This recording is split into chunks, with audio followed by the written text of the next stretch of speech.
মানুষ বড়ই স্বার্থপর রে, বড়ই স্বার্থপর।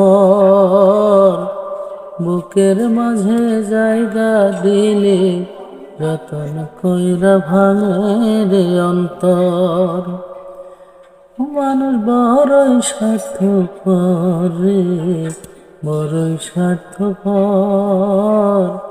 বুকের মাঝে জায়গা দিলে যতন কইরা ভাঙে রে অন্তর। আছে না এক জংলা পাখি, যতন কইরা রাখছি বুকে। বুকের পাজর ভাঙ্গা সে যে সাজায় অন্যের ঘর রে, সাজায় অন্যের ঘর। আছে না এক জংলা পাখি,